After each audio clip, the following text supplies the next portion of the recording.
बेटी ने संभाल लिया मृतक पिता का कारोबार तो बीमा कंपनी ने क्लेम देने से कर दिया इनकार। एससी ने क्या कहा? जस्टिस सुधांशु धूलिया और जस्टिस एहसानुद्दीन अमानुल्लाह की पीठ ने इस बात पर जोर दिया कि मुआवजे के दावों का आकलन करते समय मृतक के व्यवसाय में योगदान पर विचार किया जाना चाहिए। Please subscribe and follow. Supreme court ने हाल ही में एक अहम फैसले में कहा है कि अगर किसी मृतक के आश्रितों, बेटी या बेटियों ने उसके कारोबार को संभाल लिया तो इस आधार पर मोटर दुर्घटना मुआवजे को कम नहीं किया जा सकता है।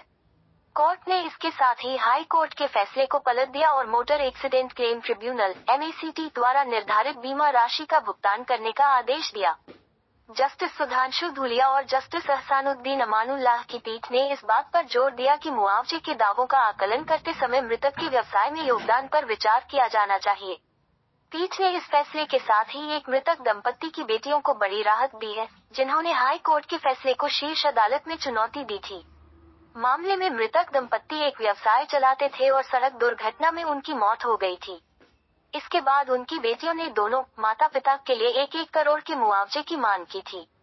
लाइव लॉ की एक रिपोर्ट के मुताबिक MACT ने उनके आवेदन पर विचार करने के बाद मृतक पिता के लिए 58.24 लाख और माता के लिए 93.61 लाख रुपए का मुआवजा तय किया और कहा कि 7.5% वार्षिक ब्याज के साथ इस राशि का भुगतान किया जाए। इस फैसले खिलाफ ओरिएंटल इंश्योरेंस से हाई कोर्ट का दरवाजा खटखटाया और तर्क दिया कि चूंकि मृतकों की बेटियों ने कारोबार संभाल लिया है, इसलिए उनकी क्षति का आंकलन कम करके आंका जाए। इस पर मद्रास हाई कोर्ट ने बेटियों द्वारा व्यवसाय को अपने हाथ में लेने के कारण न्यूनतम वित्तीय नुकसान का हवाला देते हुए MCAT द्वारा तय क्लेम राशि को घटाकर 26.68 लाख और 19.22 लाख रुपए कर दिया। इसके बाद पीड़ित बेटी ने सुप्रीम कोर्ट का दरवाजा खटखटाया।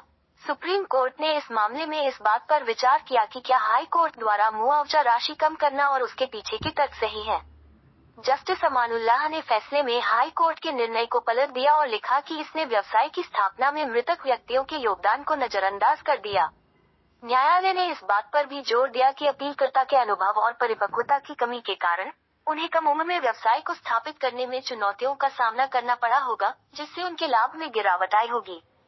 सुप्रीम कोर्ट ने कहा कि मुआवजा तय करने के कारकों को निर्धारित करने में सही रुख नहीं दिखाया गया है, इसलिए इंश्योरेंस कंपनी को MACT द्वारा तय मुआवजे का भुगतान करना होगा।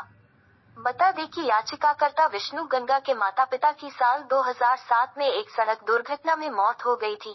जब वे दोनों एक कैंप से जा रहे थे, तभी दूसरी तरफ से आ रही एक बस ने उन्हें टक्कर मार दी थी। अपने माता पिता की मौत के बाद गंगा ने दोनों के लिए 1-1 करोड़ के मुआवजे का दावा ठोका था।